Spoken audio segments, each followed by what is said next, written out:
New Jersey is watching, the United States is watching, and the world is watching. I fear that the blatant harassment of Mr. Sowore and activists and journalists whose only crime appears to be exercising his right to free expression is becoming symptomatic of increasingly closing political and civic space in Nigeria.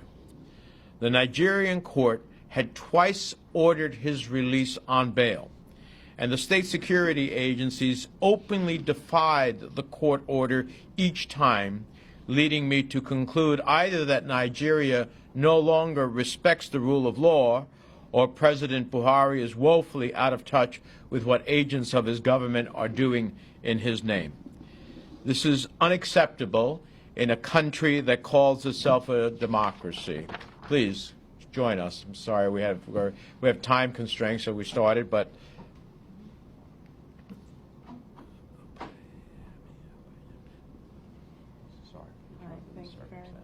this is Mrs. Omoyele Sowore. The court had twice ordered his release on bail, and the state security openly defied the court order each time, leading me to conclude that Nigeria is no longer respecting the rule of law, or President Buhari is woefully out of touch with what agents of his government are doing in his name. This is unacceptable in a country that calls itself a democracy. Freedom of the press is a fundamental pillar of democracy and an indispensable check on government overreach. Journalists who risk their lives to expose the truth should be celebrated, not incarcerated. Over 200 years ago, our founding fathers had the foresight to recognize the importance of a free press to a fledgling democracy, enshrining it in our First Amendment. Today, that importance cannot be overstated. It is unacceptable to treat the husband and father of a U.S. citizen with such blatant cruelty. So we stand here with a family who is devastated by the uncertainty that these actions have caused. Today, my office contacted our ambassador in Nigeria in an effort to obtain answers about what actions the United States is taking on the Sowore family's behalf. In the next several days, I'll continue to engage with the State Department in Washington to ascertain the impact that the rearrest of Mr. Sowore and the detention of other activists and journalists will have on our relationship with Nigeria. My hope is that the bilateral relationship we have in Nigeria will be reassessed in light of these events. Mr. Sowore needs to be free, and he needs to be free now. The rule of law must be observed, and that means he should be liberated. With that, I invite Mrs. Sowore to say a few remarks. Thank you. After over 125 days of my husband being in detention illegally, he was finally set free yesterday. He got to speak to myself and the children. For the first time, they got to see his eyes when they spoke to him, when we FaceTimed with him. I haven't told them yet that he was rearrested. I am truly shaken to my core at what I witnessed this morning. I was woken up at 4 a.m. to see what I can only call truly outrageous and a gross disregard for the rule of law. My husband was strangled and forcefully removed from the courtroom. The judge had to run and hide for her own safety. How do I tell my children who, after 125 days, have for the very first time spoken to their dad and seen his face, that he is again in detention and he may not be coming home for Christmas? How do they understand this, and how do they, where do they go from here? How do they understand this? My 10-year-old has on his Christmas list, one of the things he wants is for his dad to be home for Christmas. Christmas is only a few days away. What do I tell him when I leave here and get home?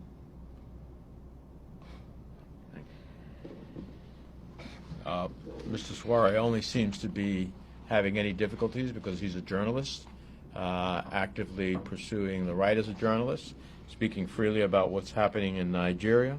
He is an activist and publisher of a U.S.-based Sahara Reporters newspaper, and we're going to continue to press until he's not only released, but he ultimately has the opportunity to leave Nigeria and be reunited with his family. We're happy to answer a couple of questions. Again, ma'am, sorry for everything that's going on. Again, you said that you saw the video of him being pained again and all. Again, what went through your mind when you saw this? I started physically shaking. The first thing that came out of my mouth is my children. How do I tell my children? I am truly afraid for his life, and at this point, I believe the only way to bring him home is with the help of the United States. And I can't say how grateful I am to not be at this alone. Sitting in my room this morning at 4 a.m., I truly felt helpless. But knowing that Senator Menendez is here supporting me and that he's helping to engage the U.S. government gives me hope that my husband will be home soon. Anyone else? Hi, how are you doing? Good. I just questioned maybe first for you, Mr. Sowore. Can you just walk me through a little bit of how did you find out about what happened in the courtroom and was from different sources? Just talk a little bit about that, what you first heard about, and then go from there. Sure. At 4 in the morning, a really dear friend of mine called. She didn't want me to wake up to the news. And like I said, when she told me about what happened, I started physically shaking and thinking about my children. I was briefed by my husband's cousin, who was present in the courtroom, as well as some of his friends, as to what was happening. I think what scares me the most about what happened is what I've heard is in the history of Nigeria, I don't think that the DSS has gone into a courtroom armed with weapons, masked, and put not only the life of my husband at risk, but the life of many lawyers, as well as the judge who also works for the government. So it is a show of lawlessness, a show that the rule of law is not being followed here and not being respected. And not only did his lawyer speak out against what was happening, the judge also spoke out against what was happening in the courtroom today. And like I said, I truly am afraid for his life. The judge actually commented while the arrest or after the arrest took place? At the very beginning, the judge did comment on what was happening and spoke about this is not the place or time. And again, she gave them 24 hours to the point that Senator Menendez made a second ago.